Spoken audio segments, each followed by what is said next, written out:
Mema akwa ba eba Columbus Ghanaian SDA Church yen Sabbath School addition no. Ene ye waddition etoso nsia. Watu ni din se nkabom mfoni ahodo. Ene ye ba behwe nkabom mfoni ahodo a Bible no ewisu e dey illustrate about unity. Ansa na ye be ko ye nim kra no moma yenkutie enum emfiri Columbus Church kwa.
Yeda Columbus kwa ase ewo nyuhwehwema omo edi amaye oni me nko na afi me ko yi mabedwafo a ene me ne omo ye be discuss ne yako deep into our Sabbath school lesson no ene erode adum nti we are so much privileged ye wo Columbus Ghanaian Seventh-day Adventist ye senior pastor Samson Chumesi pastor me ma akwaba me pa cho se bibia okode radio adum bibia e boko so for no pacho unso e na me adum me ho ye pa na no na obi e ka se ye fro pastor vitamin C okay nipa jo toso afi obeboa ye na ya share this one e Owura Isaac Kumi Owura Isaac me ma kwaba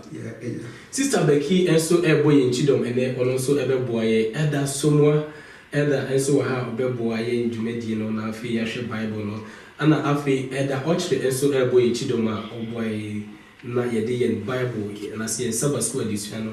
enyina aba nene me pese ye ade sonko bi na ansa na no ye be ma eda somwa abompaye amaye me bompaye era wasi nyame kronkron ewo ye a woni yedie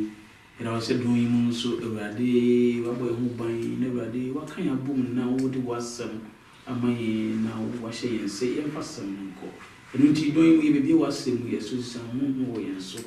ema yi ye nyame wo pese o mate no fa yenso eda na ti kan hu edo yi mu Yesu ti amen yeda meda eda somwa ase ewo empire kunna afi wapo amaye menya ntie se ye Ghana fo adofo no biwa de bia omo twen ye Sabbath school yi ansa na omo shomo na watwe na se Elder Bright owo Kumase Santase Atasman so wo se ba o shema Ghana fo ne na fufu bebrebe adofo ade bia mo hwe no ye recognize mo na afi yakase mungu so na mo twen ye Sabbath school ne mse yakopon na me so ebeboa ma ye hu Bible no edition no bebrebe yebeko ye na edition so kota yin na ye edition ye edition no watu medin say oneness in Christ kro ye ewo Onyankopon na ene ye nya pastor Chumesi ewo ha ye pese pastor we are almost half of this quarter Sabbath school oneness in Christ no pastor and summarize edition ye edition nyina now finish the next 6 of 7 lessons akano pastors em project na fe ye hu de wo ye nimu a ye ba be discover nti pastor and the assignment I made no didn't you so far concerning oneness in Christ. Yo, Pastor, me da sipi. Ejeni se esuafo a yesua adesuan ya efa enkabomu a esese yenya ewo Kristo mu ewo asori mu. Awurade ehira yen waboa yen amma yede adesuan aba biduru emfinfin. Oh, that addition efrasie ema ehu kwanya bibia efrasie kama ewo adebo ya na nkesisenka biakoye na etena hono ankoba ne sa nuwakina addition ema ehu causes na eniema ekofa ntitimu no ana disunity na ebae wenu nyina echi no it's also called the na etoso miensa eka Yesu ne mpaye a oboye se Awurade ma memei wo mo intime enye one niti na adisua no se oneness in Christ yenya ye Christians no se ne ebe ba kon na afi ifro ne ko key na safwa no ya betumi am yenya nkabomu na the every of a no ye hwe ndema bi asori edika no wo ye na ede enkabo mu ba ya eye ereso ede maye na every ewie of we no a part 2 no ebe maye hu kwanya esese enkabo mu eba yasafo no se kasakasa ba na bibi identity mu eba kwa be na yemfa so na principles a yesua no part 1 no yemfa nya adwuma se ne be ya nkapo mu na ebetena oda bia na ama onyankopon asafo na wie na yewie kura dia wode akọ restoration afei die onyankopon wode yemfiri Eden throne wode yebekọ akọwie ewo osoro Jerusalem foforo no wo nkapo mu a ahyase no opese nka emra na ya ama wo ne de bekọ akọwie ndi ne no break asase so no se ye to so an ye nkapo mu adwuma zo osoro de nkapo mu na ebetena ho. Pastor, Chumesi made us say one quick summary of Addition Yesiano from lesson 1 to 6. Now, what's my project to Addition Aka? That means from next week, Addition Yesiano is very rich in a boy. Say images of unity. Your memory verse in every 1 Corinthians chapter 12, verse 12. Mama Interior, there say, for us the body is one and has many members. But all the members of that one body, being many, are one body. So also is Christ. Amen. Amen. And then ye Bible share and phoning our draw and as a metaphor, our draw Bible, and ye civil edge and cabomudie tresem in until ye beshing nema be some illustrations are HSL and cabom are very important. Me near the Sanin Pino, member better for. Aboy na fe yahwe edition wodo ene edition no ewo maye ti mesha say every pastor Chumesi so pastor edition ni enimu no ko use the people of God and say yakopon emma and say nkofo to be a metaphor eche unity edition ben ewo maye yo pastor almost so we edition no na what you dey na ye no images of unity nkabu mfoni ahodo na kwesiara de no omoye nkabu mfoni a edikan ya eye onyankopon enkrofo o se yewo kra no yemfa se ye man Ghana a yetimo no yewo nton ama yewo abusua ahodo ya se bia me no hia e ma wo hu enton am firimu ana ade a abusua me firimu ana kro am firimu basa na mu se no nyina no ade nton na efirimu na ama ya nipa baako saa nso na onyankopon epese de na e ne man no yenye nipa baako na mfoni a ode ama ye no Petro ekoyi enema no efiri Old Testament na ode ba ewo Petro mama a edika ntimi no chiche mo enkro no mfoni a wo me nsabi ewo ho no a Petro ema na eda ediye ekenka oka Petro mama a edikan eti mieno ejemo enkro so na mo de enema be me nsabi hwo mo ye abusua a wayi won di kire se mfoni edikan nya no se bra eye onyankopon man one eye abusuafo no bia wo ye abusua bia mo ye bibia bo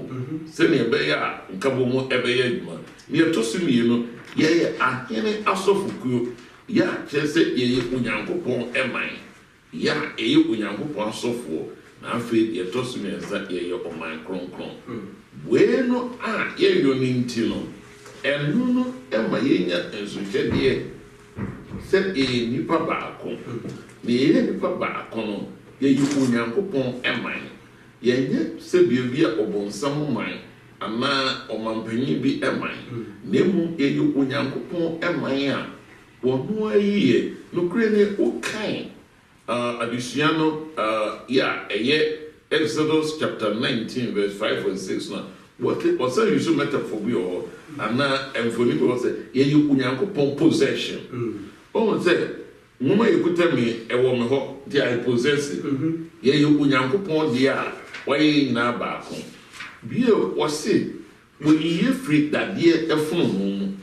ena wode ye nyina so every pharaoh ana mistemu kwaso mu na waye baako no de asodie kese ena edaye so se ibeyi onyankopon emaniye akire wona otwehye ye ho nyina. Wow. Pastor Eda see pa and na me pese me bisa say Emfaso ben na yebenya film say ye Nyankopon emma. Ye won faso bi wo ana. And your first question. And the second question is when they say ye Nyankopon ma de any man be na Nyankopon. What are some of our responsibilities? Ebema ya yese Nyankopon emma. Faso a enyane say we belongs to God. Addition say ye Nyankopon emma. The church is about people, not any kind of people. Yen ye kron the oh my kron ye special. Ye special. I'm giving you that super. Ye special. Let's not say special no. Ninya so no. Edi asudie etuyen so. Say ye krono ye brabo ye suban ye neye ye bibia nipa a etwehye mo no ebemu se eyi Onyankopon eman bio ye nam ya brabo so ebema wona wo hu awrade na efuna awrade it comes with a responsibility. A responsibility is say Onyankopon no ele be free soro aba na fe waba bema ifa bi efu se sitie yen no o se ye o man kitwa de no yen mo yen se yen fa ne on fire so emma amai a aka no emu awrade said the ofa Abraham so ma amai aka no emu ono asafu Yehowa. Pastor, may I see you for that crank? Yes. Additional or say ye ambassadors. Onyankopon ashe there choose ye say ye may inquiry representative. Nti ye kui Onyankopon ne dono na humobro ne attentene ne no e dia chiri biase. Nti ma ashe there choose say ye special people. I see. So ye special there, that means it was ye subai ni brabo and me was ye special. Na ye special under one umbrella, meaning say ye Onyankopon and ye nyina yes na se mo ye to ye na edition so eda so mo edition cost another metaphor na say image say the household of God, the household of God. Say na edition e twa enfoni e gina sa title also. Enfoni a war edition so was Nyankopon fearful na wo kan potokasem no. Nyankopon fearful. Na say ye kan Ephesians 2:19 see 22 no mama making kind na ye hwe de wo o see making kind Ephesians 2:19 ekon o see enti afei munye ahoho ne amanfrafo view na muye ahotifo no yonkum man ma. That means we are citizens of Jesus. Ni Nyankopon efiefo Wodimu asi asomafo ne adifo fapem a Kristo Yesu no ara ne twiaso tibo titiriu no so ne mu na die wasie ni nyina akeka atwam na erema ne hoso akoye asoridan kronkron awrade mu ne mu na wode mo nso risi akoye Nyankopon tinabia se ti an gansa na de di ma twamfo ni mienu bi a kire twamfo ni mienu a ye twa kire ye no se ye Nyankopon efiefo ye Nyankopon abusua. At the same time, ye abusia Nyankopon edi eto edan enti I say so kan say Jesus Christo titi ne ya ono ne twiasebo the cornerstone o kan of now so one the cornerstone in the other hand no ono ne ye fapem say the true dan na o kan wasem ho ono ne ye fapem ono ye foundation eni gina so enti o si ye se abo ye twa voni ko hwese ye si dan a ye se sa abo bo ba ko ufa ehu mfaso mu so se o kan bo ndudu a ehu timba mfaso e ma busuya no ye ti kan bo mu ne ye si dan it joins together na be ye efie na ho aba mfaso ama edifa tino na saa dan na yes ye to foundation say de be ya anhwema bokura dan ni ntimi mu sa foundation no de ba anfuni na etwa chen say ye nyamsomfo na yo Kristo mu no Kristo Yesu any ye foundation ono ne ye gina ne so it is ye gina ne so a anhwema bokura wa yin na say ye gina so ye toato mu a ana nya kabo mu a emma emfaso kesiye etimi bam e no sa de tutu fie yesi dan na bi e ba betena fie so obusuyan so ye wogya ye wona ye womba ye nyina ye kabom eye baako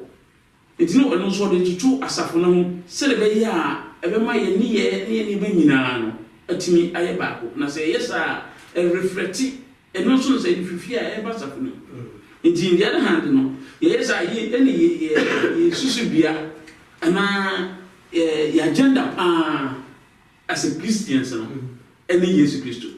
na de o me hu nyina say Yesu Kristo na e be hu ono na man e de na ya man e de na o ye man na de na o be ya man na say hu ni sa etimi boa ye e ma enya enkabom e pa du nkan Peter ngoma 1 Peter 2:5 so the Bible say my on form ye abo a ngum ento aban in the other hand what ye as a Christians and as a nyamsomfo no etoto abo ho say me di kan say yi nyina ka bom ba ko a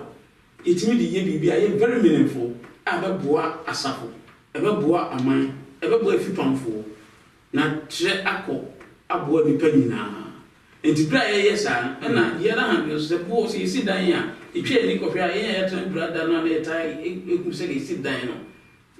shensa na say Ghana pa say si na na bukura no ya the breaks in here the year session term na it comes together so we back to fimu a na e na ibeki in the other hand say the safoneti na abusuya tie say omu bi ho ka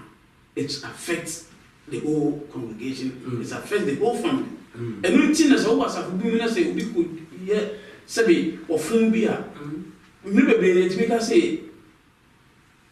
asọrọwi mumi amfa say bi Seventh-day Adventist no bi akwa ye boni yes NZ4 esan say oye asafoba esan so come one of the stones in the moon emi egbo eye burden into no say no come be ba affect ina enu tin so ba asafo mu especially me da asafo mu a say funso bo bi mu sa no ye twena so nipa na hu say enye say ye tan nipa no ana say ye pom nipa da free ye mo ye twena so na hu say do koye no akan ye nyina na ye ya ni timi atwena si kwan se de be ya ba bi we ye afiri metimi ahye ho na asafo no so atimi abelde akọ anim successfully se de Yakobon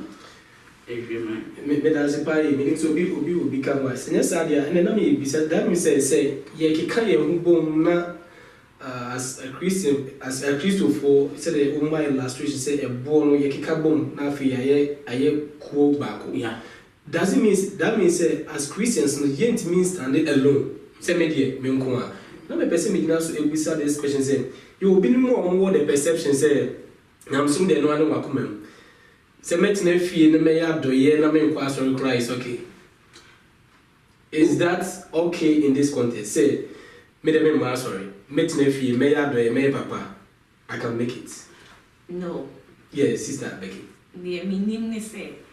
see nyina ye hia se ba konfo a ya na wode konkon no kasa fa obi am enti wadwen ye o se wonko a wo hye wo fi a de wonim na wonim ebi ana wo to sin wa de bi ho a wonim enti se ye nyina be hia ma we kire na dwen no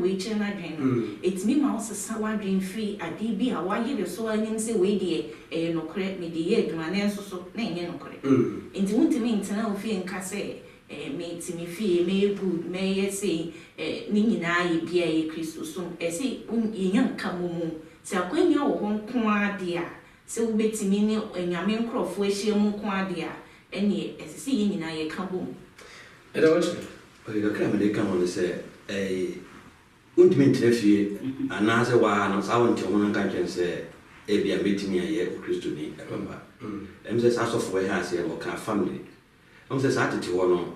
as half family no more strong a family tembia no na on kaboma didi bom ye bibia nti eja so wie e de clever na anytime bia na ɛde sɛ ɔbɛba dwen sɛ womfa saa foundation no ɛnsi Yesu Kristo so ɛfiri sɛ saa Bible no kyerɛ sɛ munya mo ho nhyiamudie da ɛfiri sɛ saa nhyiamudie no Yesu Kristo nim ne ɛwɔ mu ɛfiri sɛ asuafo mmerɛ a wɔkɔ no asuafo nka bɔ mu na wɔn nyinaa didi bɔ mu yɛ biribiara no ɛde asomdwie ne nkabɔmu sonko yɛ dɛ ɛbaeɛ nso wɔadwen sɛ wo nko a no wobɛte wo ho na bia ɛho hia sɛ wobɛba ne saa nneɛma no wobɛtumi abɛlde wo foundation no ɛwɔ anweam nti sɛ ɔkɔ build no wɔ anweam so a mframa bɔ yɛ a ɛbɛbu agu nanso so no sɛ woba Kristo mu na wode foundation no si saa Kristo mu a waka yɛ nyinaa bom de aboɔ no aka bom na wobɛka ho na de si foundation no so a mframa bɔ meyɛ a ɛntimi ɛnyɛ dɛ ɛmu okay bimfa kakra so nka ho deɛ mpanimfoɔ akan wonsɛ sɛ yɛyɛ Kristofoɔ a yɛfɛ pɔ so yɛ baako yɛni da so yɛ baako na sɛ menum yɛni da so yɛ baako a ade na wote wo ho sɛ wodeɛ wote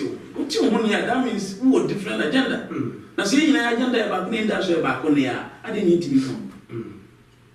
ɛno nti na wode toto dan sɛ yɛsi dan ne fie ho no sɛ woyi wo firi mu a baabi ato si ɛna wo nkwa wontimi nyina ɔbo baako wontimi nyika sɛ woayɛ dan nnipa bɛtena sɛbi so nti sɛ yɛka yɛ ho bɔ mu a sɛ yɛni da so yɛ baako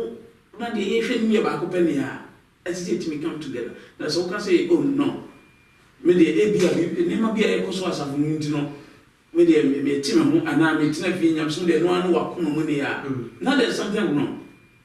ɛwɔ yɛ nyamsom ɛnim sɛ fa kakra nka sɛ ɔboɔ no sɛ yɛhwɛ adesua no mu a individual ɔboɔ no ɛso ne mfasoɔ sane sɛ ɛwɔ botae nti a wɔbɔɔ saa ɛboɔ no ɔdantofoɔ ɛkɔfa ɛde abɛyɛ adwuma ɛne nti wonko a wontimi tena baabi wotena baabi a ɛnyɛ adwuma sɛ ɔdantofoɔ no ɔkɔfa ba na ɔkɔfa ba wie a na afei wɔde abɛsi hɔ na ɔkɔfa foforɔ nso ɛde abɛka ho na ahofama a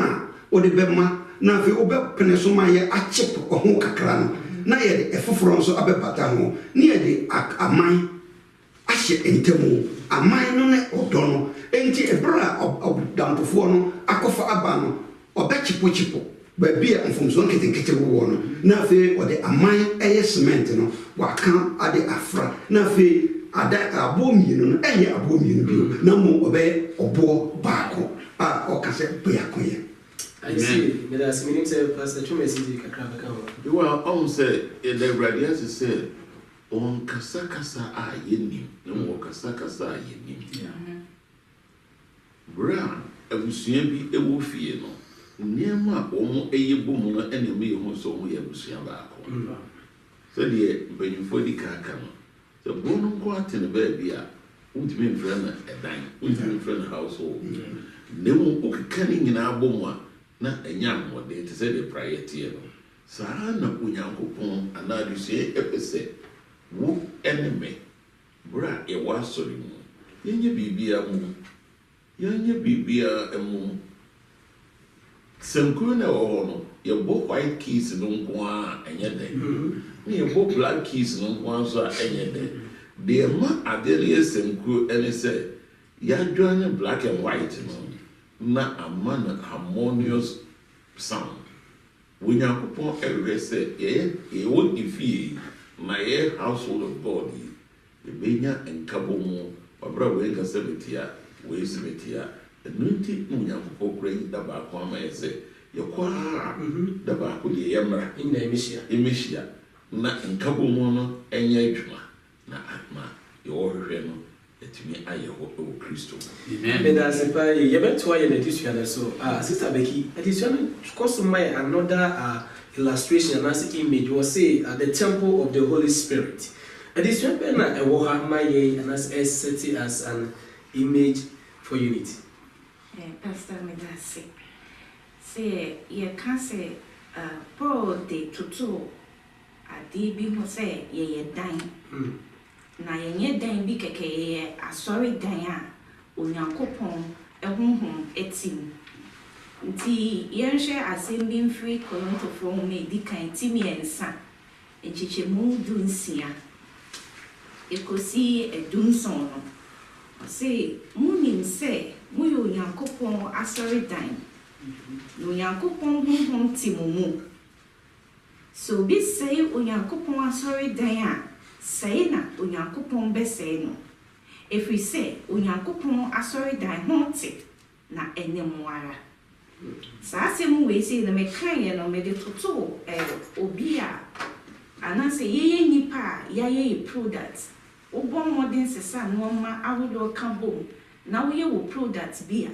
na wa tru bi dia to ho se product ye amaye no se wodi we ka no se wodi we ka no se wodi we ka na ebe sei sa no Onyankopon me ba wi ase so menti se onipa bi simi na me bo onipa da onyame ne boy ena wa tru no ma awodo dia to ye ho se sa di we e ka nipadua na na se sa di we etena nipa no mu a ebema nipa no wasei anase bi a wato chima ewo baabi enti Paul de ye ode wo me ye nyina ye dan ene yaka bom aya asori dan a Onyankopon otie mu na afi wo san ka se ye woni ma miensa bi wo hɔ a esei asori dan no na o se ebra ahoya ni tan ni aprepre wo mu no ebeye den na Onyankopon honhom atena yemu osise ye de saa no me nyina ba asori dan mu a ebema Onyankopon ayi nani munyam afri asori fie wa yentimi enya enkamomu da na me ka say it's about time say Christopher yesuade a ye de adwuma abrochire ha na ya ba na ye adwuma every day bia ye adwuma prese ye betie ye bills ahoro ye di bi hye ye family ni ade enti se de ye ma ye ni abra ye na ye kete so ni ye mpa so ma 3 days nru a wonya ehia wonko adwuma sa na ye se ye ni prese ade bia obi ato ho sin no esese ye ye mu adwuma me ye ni presa se de be ya Onyankopon onyi neni monyam emfi asafo no mu ema ye ntosini na ye nyina ya ka bom ye bom yude na so na de ye bia no na Onyankopon ani nso kakra me wono the sister Becky na papers me precise say Paul born ye ma miensa e de titimu e ba asafo mu na illustration was say envy ahoya e kwa be so na ye nsafo ma ahoya etimide titimu e ba some practical illustrations. Okay, now ya basi eba besu nyame. I didn't know say wo ya ba yemu na why is that? And I watch the come they come and say em say ahoya ye esu a enni sa Yesu Kristo as ayo som safa pem no. Enti baby biara sa ahoya e wo bia no. Uyi obonsam esu de ewo ena say ni time bia so obonsam su ebeba Onyankopon krofo mu no identity mu na ye say de ba enti mra sa ahoya eba ye mu no unua awosan ka wo do no no etena se na mu didie no enam se wani bre no na ade a ebia Onyankopon de ache no eyo ya ne ntino untim no enkamo ebo na awosan ka kabo mu na ebo ne tim kabo enti sa be separate from and say assessment ya awosan ka kan bo mu be dey sa be free enti na me ntwa no ahoya na ye se bia dwumadie bia odi no wasafonim ana ne sika bia wanya wode ba asafoni edi ho na edisa ahoya no ba wa branka ya base be sunya okay me baba ma me you say no and say ahoya betumi aye asafonum on say dwumadi a wodie e be japan say obi kura wo talent a wode Nyankopon dwuma na so ayi obi aye e so wo sa talent no nti enu nti no e bia edwuma so ko bo nipa man timi ya no no chechiri na o polin down say ade no kura na ade na tabia won kwa na we say ade but ni nyina ye niema ede titimu ede itimi ba ema asafo nkoso eda so mo ye mani timi ba pan kakra menimu e wo ho no say minyawaye kun se ye mpelifo gubo bi say minyawaye eye musu ade ba ko a wo enipa mu a timi de ahoye ba bi no say bi a menwen e koso minni nyaaya anka mepe so in the other hand no we see Nyankopon asafo no say they kan e kire ye no stones lead also and they come they are building together and atimi aye building enti say me hu die Nyankopon e pese me ye wona asafo mu a eboa Mammy could be a sister Becky, nka say binya no anka mepe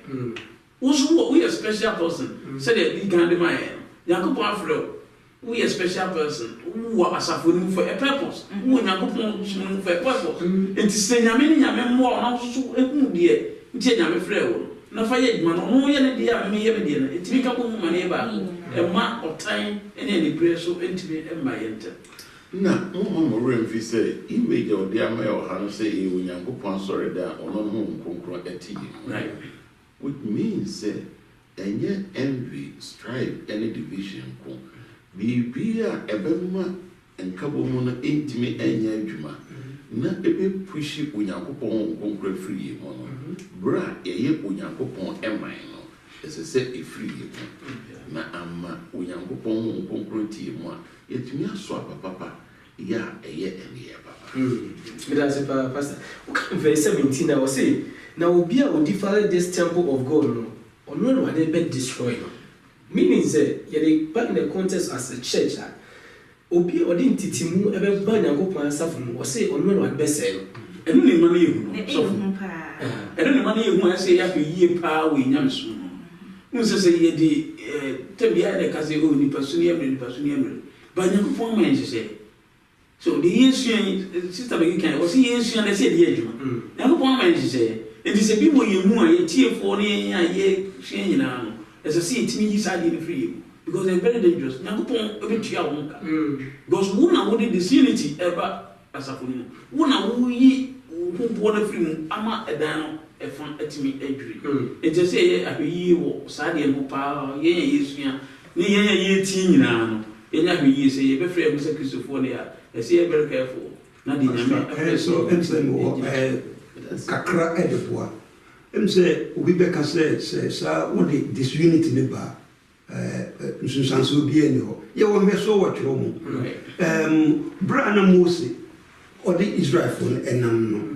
na da Korah that an Abiu mo say on ka say ada na wo nko na Nyankopɔn e kasa fa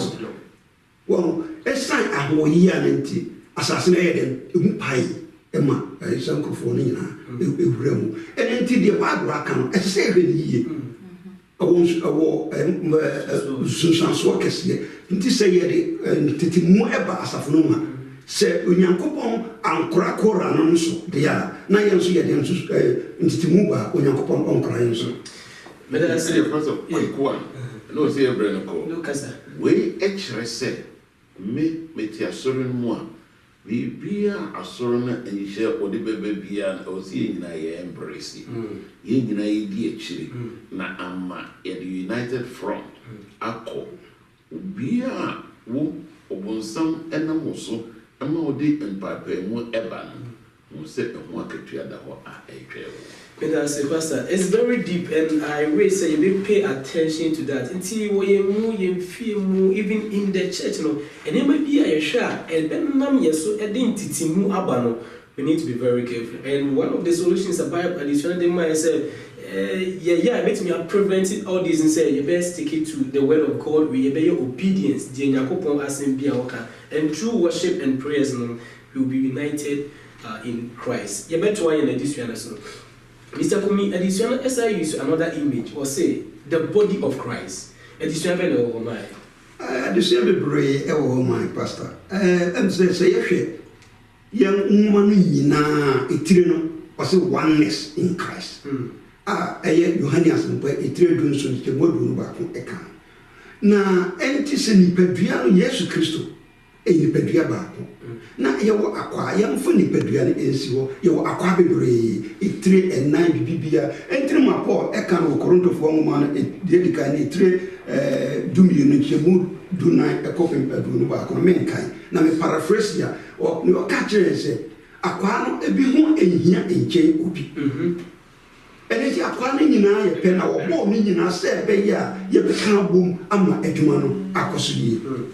na ne aye hu ne se Sentia Paul o ka mo asem Korintofo no se wo Korinto asafo no na ebinim susu se omo wo adoma kyede bia eno de edi mani pa nyina hu nti omo so bo kyen afoforo na ebinim so hu se ɔmo so ɔmo adomakyɛdeɛ no esua nti ɔmo bu ɔmo ho abɔ fia ɛno na Paul ɔka kyerɛ me no sɛ ɛnɛ asafo no a yɛwɔ mu no adomakyɛdeɛ no ɔde ama obi biara obi deɛ yɛ baako ebi deɛ mmienu ebi deɛ ɛda adi ebi so deɛ ɛnna adi na yɛn nyinaa na yɛka bom ɛma asafo no ayɛ adwuma baako ɛno nti commentary de man sɛ wohwɛ yɛ nipadua yɛ ankasa yɛwɔ mu a yɛwɔ nipa akwaa ne bi wɔ hɔ a ɔyɛ adwuma behind the scenes yɛhu bi te sɛ akoma bi te sɛ ahrawa ebinom te sɛ ne yɛhyehyɛ inside no nso ɔmo ne yɛdɛ vital organs wei ɛkyerɛ yɛn sɛ ebinom wɔ hɔ a ɔmo yɛ adwuma wɔ asafo no mu a yɛhu no nanso ɛboa asafo no papapapapapa bra Petro ne Silas no ɔmo da afiase no ɛsɛ asafo no nyinaa na ɛka bɔ ɔmo bɔ mpa yɛ nanso ebia na ebi deɛ mmɔborɔwa bi deɛ wɔwɔ mu no ɛnam sɛ Onyankopɔn etie yɛ nti na maame hɔ a yɛ ka asɛm bi sɛ ɔsɛ the weakest among the weakest Onyankopɔn ntumi dendene yɛ adwuma ɛno nti wɔ asafo no afotu sɛm wɔde ama yɛ no sɛ momma yɛ mu obi biara bɔ mfia Onyankopɔn abɔ yɛ nyinaa na ɔde adomakyɛdeɛ no ama obi biara ɔbɔ bi a ɔboaboa mpaboa no koraa wɔ asafo no nyina ɔnso ɔboa sane sɛ wofiri asɔnda no mu ɛba ɛma wohwehwɛ wo mpaboa ɛyɛ easy ɛde ma wo ɛnso na adomakyɛdeɛ no no nti obi biara a akyɛdeɛ ɔde ama no no momma yɛnso yɛnhwɛ nyinaa so pɛpɛɛpɛ sɛdeɛ akwaa na ɛwɔ inside no the rib cage no ɛso mu dendenden no sɛ ɛbɛyɛ a ɛho no ɛma asɛm no saa na wɔn a wɔdene wɔ asafo no mu a wɔn adomakyɛdeɛ no ɛda adi no wɔn a wɔn a wɔmmerɛ no na yɛn nyinaa yɛntu anammɔn na yɛnyɛ baako na nipadua no ɛnyɛ adwuma. Kakra a mede ka ho no sɛ ɛtɔ biribi a yɛn nso so yɛana ɛtumi bu yɛn ho apɔmfia ɛso sɛ asɛm yɛ no sɛ yɛn nyinaa yɛyɛ baako nti yɛnyɛ ahwɛ yie ɛwɔ yɛn nyamsom mu sɛ yɛn wie ho sɛ yɛn sɛ hwee nyame afrɛ for a purpose nti ɛsɛ metumi hu sɛ asafo no amaba mu no ɛnyɛ nyamso no amaba mu no nyame wɔ biribi pa bi ɛma me yɛ wo na metu mu anamɔ mu sɛ to biribi ada biara na yɛtaa ka sɛ yɛmmu obi a abomfia obi a abomfia but wobɛto wɔ anim so no obi so te baabi na ɔno a hu sɛ ɔnsɛ hwee wonsɛ hwee ne a na Yesu mu na wonsɛ hwee mo a wɔde mo ntimi sɛ hwee but yɛgu yɛ mu sɛ asafo yɛde yɛntimi nyɛ biribiara no deɛ mefo sɛ ɛyɛ wrong thing ɛsɛ yɛbie sɛ nyame afrɛ for purpose de deɛ wafrɛ biara bɛsɛ nyame na waboa yɛn ne yɛn nso yɛtumi ayɛ yɛdi nti a wɔfrɛ ba asafo no sɛ just as sɛ nipadua da hɔ mu kidney ɛyɛ ade ketewa but ɔwɔ ne functions kɛtɛrɛma ɛyɛ ade ketewa but ɔwɔ ne function play saa nso so ɛna bɔwerɛ anaa aso anaa obi a wɔ ne function play no yɛn as 7-day Adventists no sɛ bio mefiri serem na mefiri coast na meyɛ Chinese ni anaa meyɛ Korean a Onyankopɔn ɛpɛ sɛ saa diversity no yɛma no ɛnyɛ adwuma ɛwɔ yɛn mu bisɛ obiara a ɔwɔ yɛn mu biara no ɛde gifts bi ɛba wɔde adeɛ bi ɛba ɛma ade no ɛtumi ɛyɛ whole na ɛnsɛ sɛ yɛbu obi ɛntia sɛ yɛyɛ one body ɛwɔ Christ mu a yɛhu ne saa oneness in Christ ɛma ɛyɛ adwuma ɛwɔ Onyankopɔn ɛma mu. Pastor, that means any quasi race, culture, any education, even 8 differences the entity mu ever. Since Christ is the head of the whole body, no, na yena yeshena say. Yada erade ase yebeko yedisuano. The last illustration adisuano the maye was say the sheep and the shepherd. And I watch it. Adisuano or my. Also for some that's be because sana isabe kwa namo ekitwe bifa na mbia to aso say Jesus Christ ne sa do time no na ne mind no tire nyina no spread sa talent no dia ede amaye ne yana do time bia dia na say ha adwen say ebu ho a wose ani ho ahinti no na esen adwuma wo so ye no wose menye de menye ti de pa lokai mu a edu se Nyankopɔn adwuma afidu nye yi nipa say wo talent we o man nipa tanse wo talent we but you go ha was a penny we ho hi e bia sofo we ho hi ana sa safo bai e minti no e bi man menye e wo so hu se enyi nipa na we ama onyankopon na afro se wo talent na ma wo so am fa anya adwuma talent na de hefo mo a dachi wo bu mo akonta so for me that say wo se odwan no ene e de say odwan hefo no enti no sai do hu ye Bible quotation no wo John Yohane etredu edichemu ba ko ekosi edu ba ko na ni na me sa men kai ni mekai 7 no o se ena Yesu se won bi o se no kure be se mo se meni meni enwan eno apron won a wodi manim ba enu nyina ye awifo ne adutwafo na enwan no entie won meni apron no se obi fa me so komu a obegye no nkwa obegbo emu na obefiri edi na obenya edidibia oyifo emma gise ore bewia na wokum no wase medie me bai na wenya nkwa no wenya no emroso sabe dikai no image ba ko a ensa de sua de maye no eye wodwai emse sa yehwe wodwai a ni sua adenti no de sa image no ejira ho onse wodwai aboa ojo na we defenseless and I say we hear sa protection all the time enti no we say sa odwai bia no and I say asafo ni nyina no ye wo asafo ko no nyakopon afre ye ni a enipe wo mu ni nyina no eye defenseless a and I say wo mu nya protection just say wo mu na mo bi so and I say odwagefo a we odwagefo papa a ha obetimi ate wo mase efi say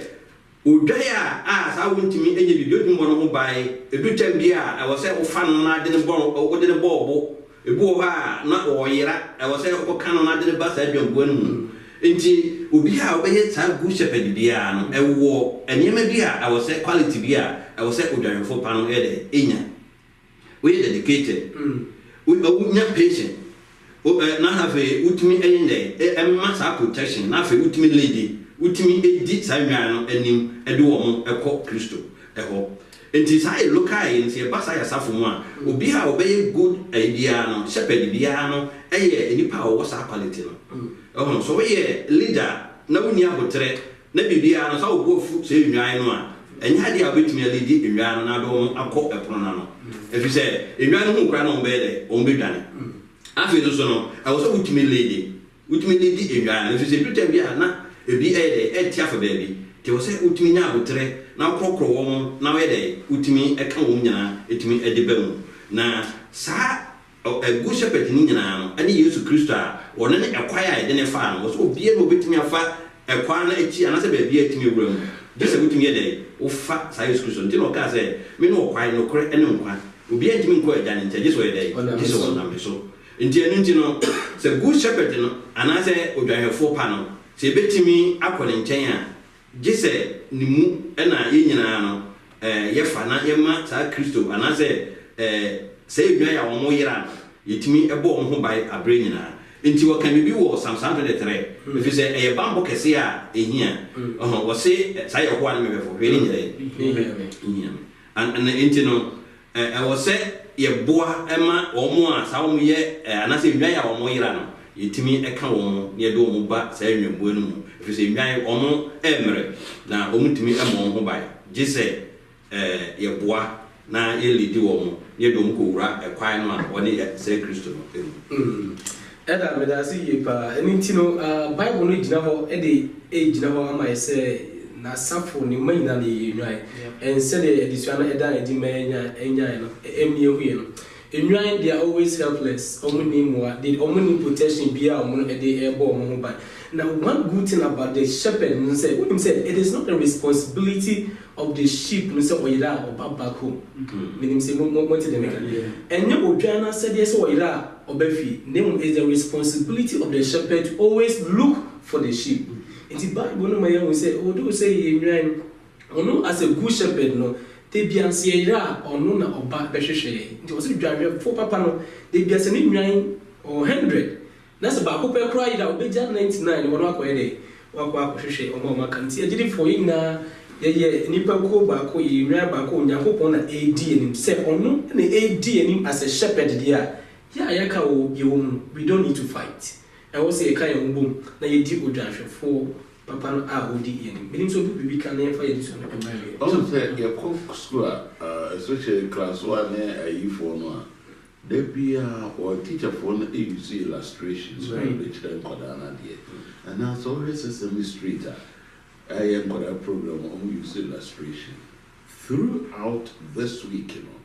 Unyankopon asemi afa illustration, Nema used to. Especially effort Ugari for you, you said the full and for not one area or one was. Yen out Unyankopon aye leaders, as I said, Inya as a for Mahu and to was here. So you better it will keep unity. No, my room, he said they consider the other kind. The people of God, Unyankopon and mine. Unyankopon and mine. Ye be say nipa one common destiny, one common purpose, and one common goal. Yet is idea oneness in Christ. And I say, Papa, and that's all. Kagram, comes and they say, in your so a tea on and see, as I said, upon any can, you know, he drank before, and I did done any years Christo. Also, be a drink and change your numbers. And to do we listening to his voice. Now, they may come, I'm not saying in grants in Yanko voice or the email, and then answer. It's a man, said the Funini chair, and then there's a safe answer. Yes, as a teen answer. A very fancy meeting as media as mother. That means we are listening to his voice. They come home. Better, my better phone in us say, my boy, and now for your edition, ye who Infonia who do a Bible, no age now, Amma and Kabum.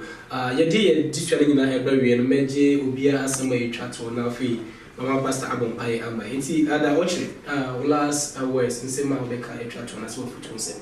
The kind of American say, Emra, Saunakupon, Afrayava, Siberian woman.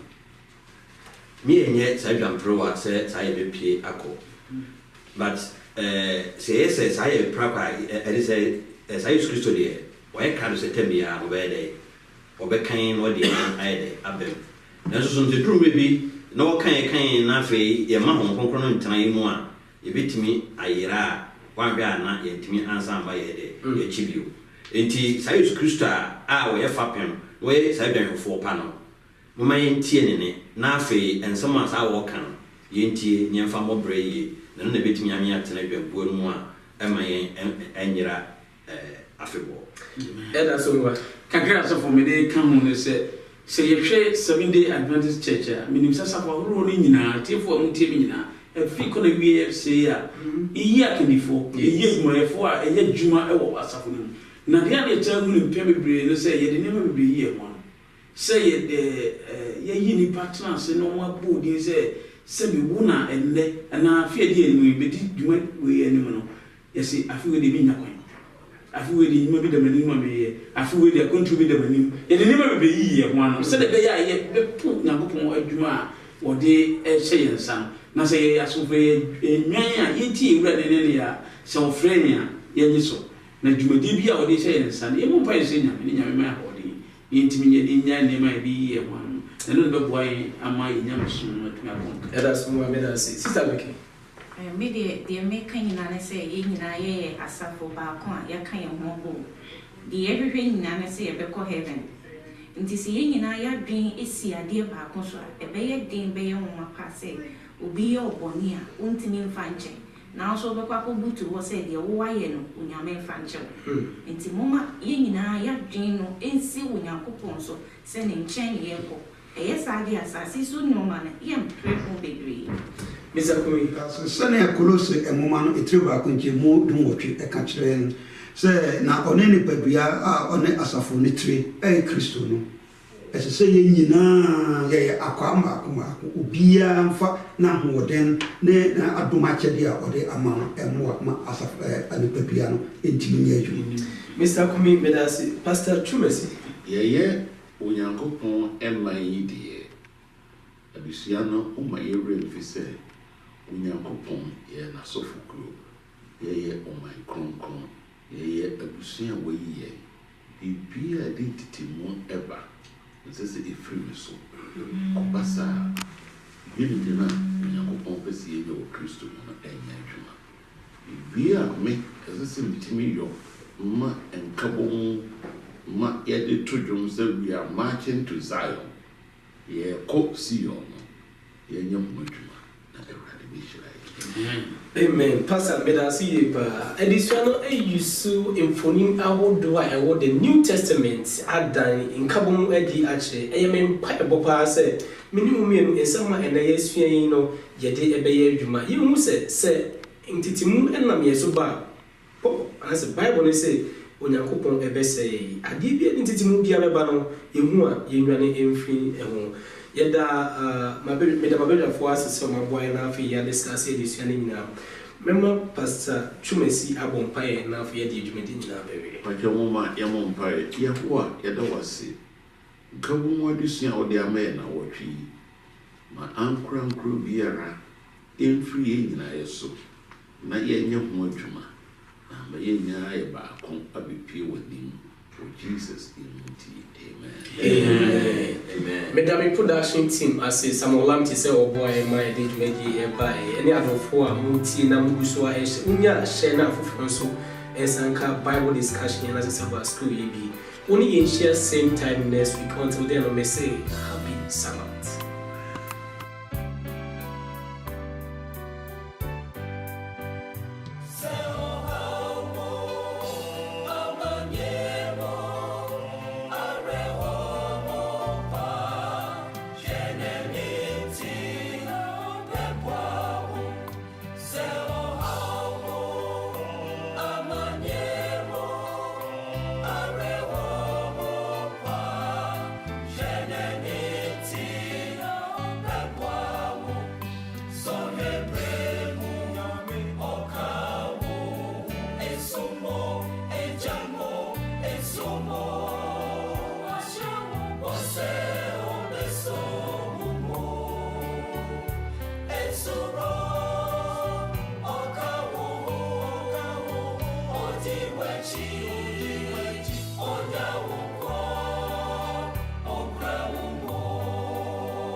More